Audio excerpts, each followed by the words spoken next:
राजा, मेहंदी हाताला तुझ्या नावाची मी लावते रे राजा. घेऊन जाशील ना या राणीला तुझ्या संगतीन राजा.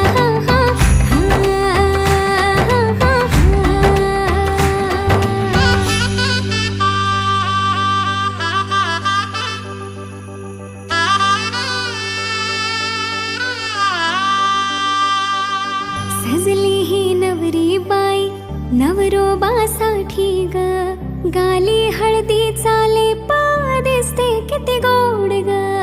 आई बाबांची लाडकी सासरला जाईल ग, सुखी राहा दिल्या घरी तो